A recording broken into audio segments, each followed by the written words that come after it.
We're making a short run today.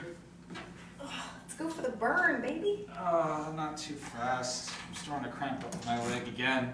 I thought you were gonna start drinking warm milk to prevent that. Yeah, I was going to, but I realized I don't like warm milk.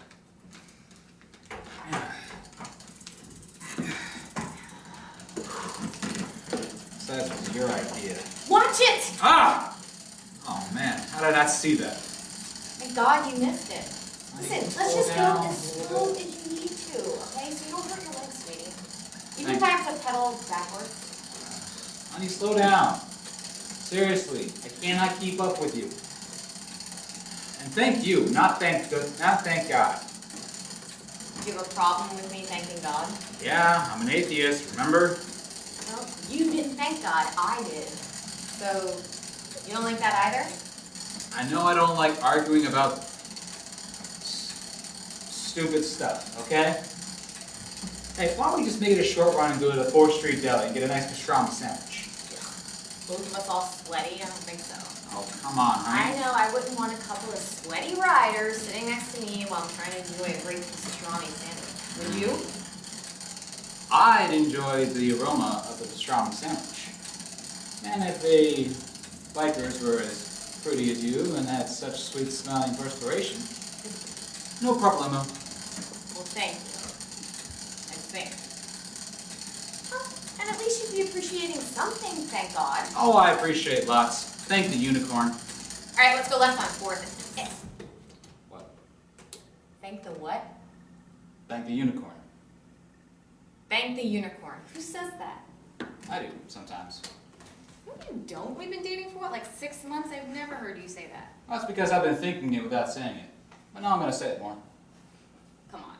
Thank the freaking unicorn? I don't buy that. Well, it's true. That's what I've been saying.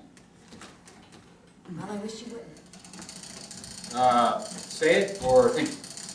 Either. And pray tell, why not? Oh, don't say pray tell either, remember? You're an atheist. You know, and the reason I don't want you to say it is because it's irreverent. Watch the hydrant! Ah!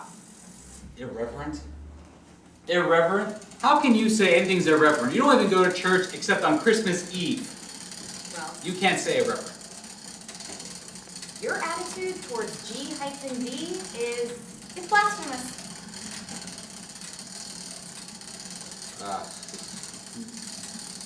I don't understand you anymore.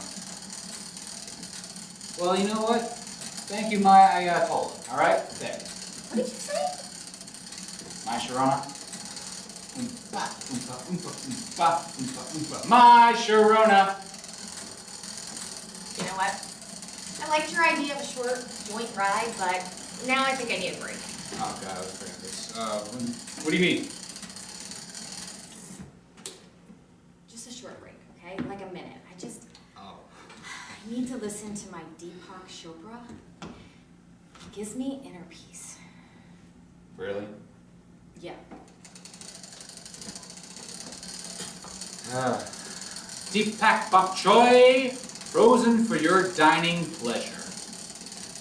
Sometimes I wonder. Thank the unicorn, she's amazing. Thank the unicorn for her being the best thing in my life. Oh, and what an incredible bouillabaisse she makes. Oh. Thank the universe for that killer smile. And now, Kyle, whatever you do not talk about Kathy. You hear me? Don't even think about bringing that up at all. That's your job, boy.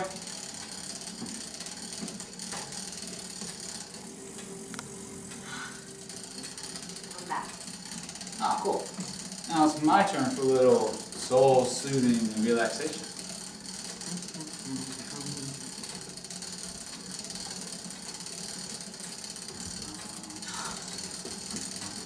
Girl, you're turning into a religious ogre for no good reason. Look at your sweetie pie. Girl, gaze upon that hunk of manhood. He's so handsome. Normally good-natured and even-tempered. What a great love love it. Do-do-do-do-do-do. And he's such a great conversationalist. I mean, girl, you learn something new from him every single day. Getting stronger. Who cares if he's not religious? Well, I care if he sometimes gets on your nerves. Everybody gets on somebody's nerves some of the time.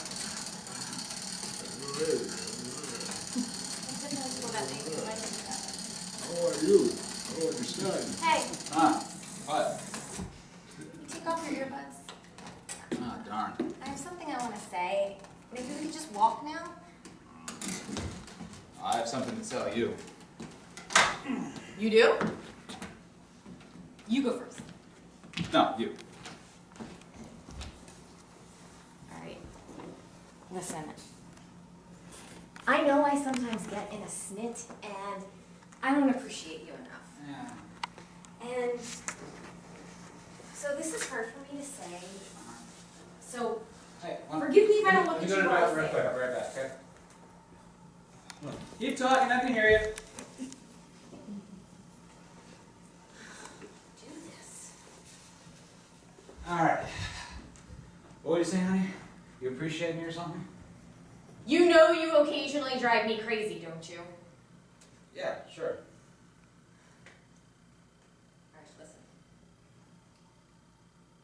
There's something really positive I want to say. So don't make fun of my new agey stuff or anything like that. Just listen to me. My chakras okay? are out of order, you know this. This is what keeps Just- happening. Stop! I'm starting to have stronger feelings for you. Even though you're impossible.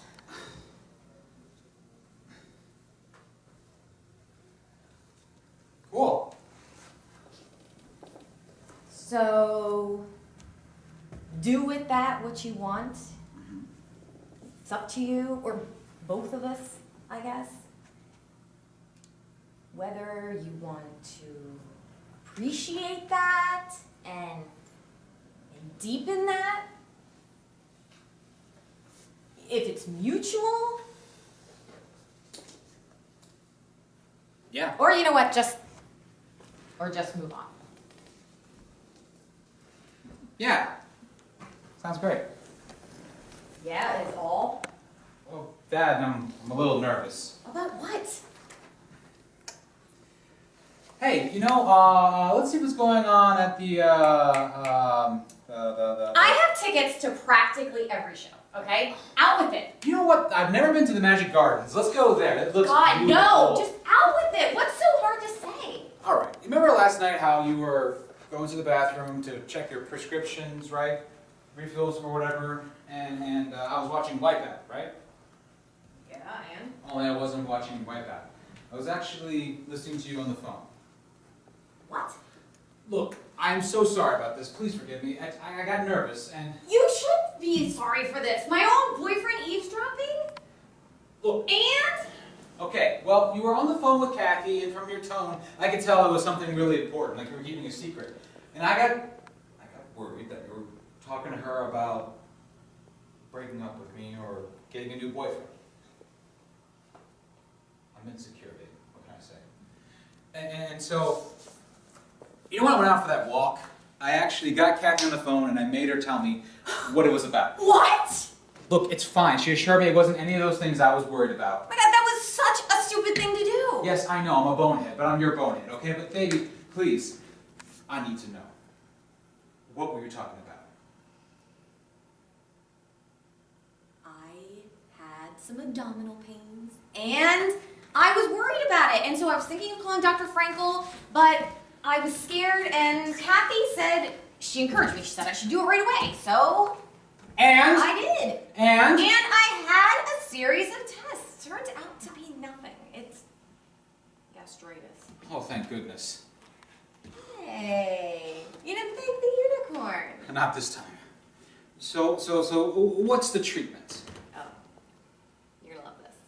So, every other day, I need to have a great pastrami sandwich. And aren't we at the 4th Street Deli where they make the best pastrami sandwich in town?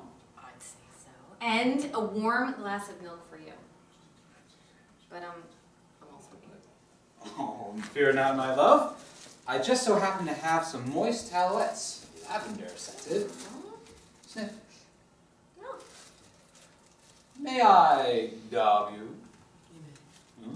But right here in public? Of course. Bainbridge Street is kind of funky, so yeah. What the heck? Go ahead.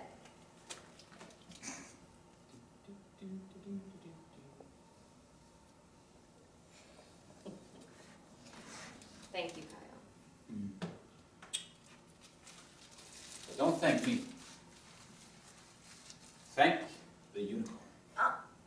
Oh, it's so cute. Can I hold it? Sure. I'm glad you appreciate it. I have something silly I want to say. Go ahead. We're in South Street. Nothing is silly here. Not even weird. Can I ask the unicorn a question? Of course you can. But the unicorn speaks in a tiny, tiny voice. It's alright, I'm a good listener. Hey, unicorn. Yes. Should I stick with Kyle? Oh, you better grab him before he gets away. If he doesn't get his pastrami sandwich, he's going to faint. And unicorn wants a pastrami sandwich too. Well, unicorn gonna get pastrami sandwich. But Anais not like unicorn whining. So if unicorn don't stop, Anais gonna trash it. Come on. Pastrami sandwich time. Pastrami sandwich time.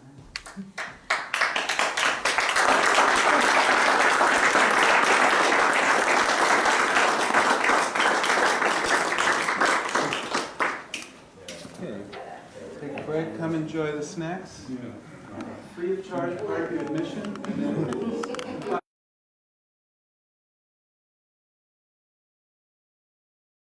Yes, these are actually real bikes that the cast and crew have accumulated, and this young gentleman, Gilberto, come here. Our lovely director, Gilberto. He actually, in his wisdom of stage and craft, figured out how to fabricate these from nothing. We had a shoestring budget, and he made us look professional. Like, whoa. Let's give him a round of applause. Our lovely John, please join us up here. You may recognize him from prior work. He was our waiter, Antoine. He actually is a history teacher and has a wonderful French accent he's accumulated over time spent in France. That's why we were as authentic as we could be, because of this John. Please, a round of applause for this John. And I have nothing more to say unless you guys have questions.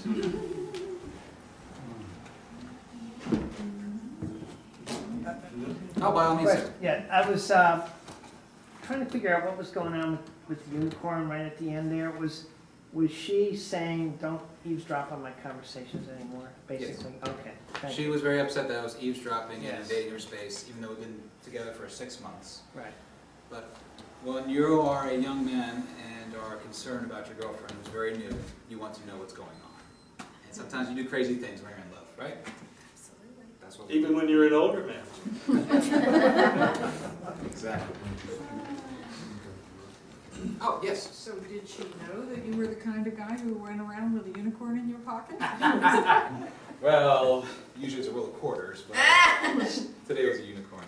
She had no idea. She knew that I was an atheist, and that's just the way that I was. But who knows? But I think she knew he was good deep down, and that, I don't know, even whether she really thinks he's an atheist or whether he's just, you know what I mean, like, too cool for God. Oh, yes, sir. When you were both doing the offline thing where one of you had the earbuds on and the other was talking, well, when she spoke afterwards in the scene after that, she mentioned some of the things that she was saying while she was talking out loud while your ears were covered up.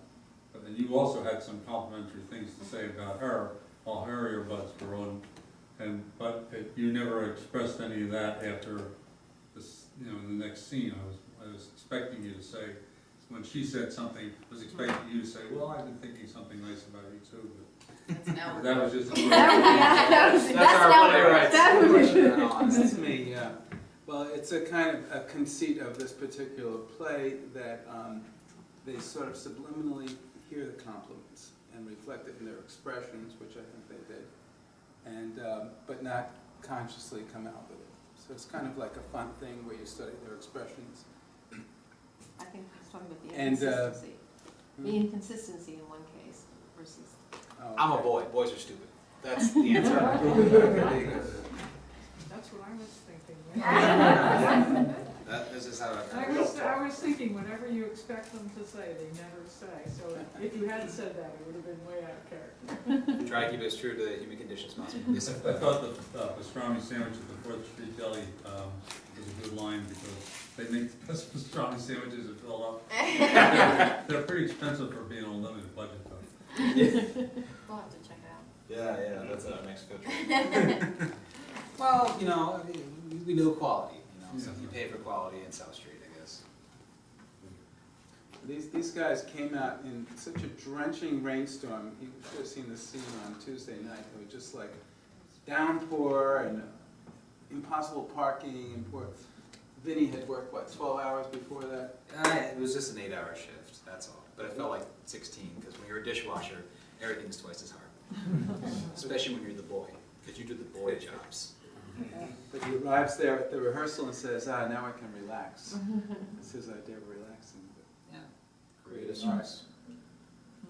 Oh, yes, miss. I very much like the size of the audience and the intimacy, and I'm wondering what it's like as actors to be so close in a small group. It's a treat for me personally, because you get to actually feel their energy and feed off of you guys as you give it to us, and you get the immediate reaction to what's going on. So we have an idea of how to take the play. Should we try it this way? Should we try it that way? And that's just me. I liked the when we're walking through the audience, because we're supposed to be simulating walking around the street having a conversation, and when you are on the street having a real conversation with somebody, like other people you don't know do hear you having that conversation, you know what I mean? So that was kind of neat, like how you're, it makes you think about your tone and everything, and for people looking at me, and Yeah, like I how like loud that should I part. be about eavesdropping on my girlfriend? right, because you know every once in a while you'll walk by and you'll hear somebody talk about something, and you're like, so, I like that. How did you all feel about the intimacy of it all? Did you guys enjoy that? I did. Yeah, some audiences like it, some audiences don't, but we were fortunate you guys liked it. I really liked you walking around. It was like not something I expected. And so it was the first time you stepped off the stage was great. And I was watching Hannah and all of a sudden she was, who's filming it. I'll try it, Following sir. was cool. Yes, sir. I think for this venue where there's a short play, and when there's a closeness between the audience and the performers, it's easier to get into what you're doing and to feel like it's something real as opposed to something imagined. So I thought that added to it. If I was in a big theater and it was a short play, by the time I really connected with it, it would be over. But it was different here, so I enjoyed it. Well, especially with the dinner, like, I remember being at dinner one time with my husband, and we were sitting there, and he's like, what are you doing? I'm like, they're totally on a first date. And, like, I was, like, kind of almost eavesdropping on the conversation, like, you could just tell they were nervous, you could tell whatever, and so it is kind of neat to be intimate, because it's like you're watching people, is he hitting on her? What's he doing? You know what I mean? Like, In part, I was inspired by Richard Linklater's films Before Sunrise and Before Sunset. I don't know if you're familiar with any of those. He follows people as they're walking with the camera, which I tried and almost got killed. But what you can't do in a movie is do what we did here tonight. And I had actually not seen exactly what was going to happen with the walking. Yeah, we were basically rehearsing in the hallway to get that perfected. I live in a very small house in University City, so we had a living room that was slowly getting more and more furniture put into it, so it was becoming more cramped. So we were trying to figure out the best way to simulate what we would be doing in the space, since this is our first time being in here. So we just had them walking up and down my hallway, trying to figure out when they think they would stop in the movement, when they think they would just kind of keep going with their walk and kind of just play around with that. And I more or less left it up to their discretion for how to walk throughout the space, and I thought it was really cool and really natural. And we hope to be doing another play called Life in a Washing Machine, which is Cyndie and Vinny have been in and did a great job in it. And maybe we can wangle some of our other friends to also participate, and that will be at KI, Knesset Israel, we're hoping, and also in North Philly near where I work at Edison High School at Casa de Adoracion. So stay tuned, and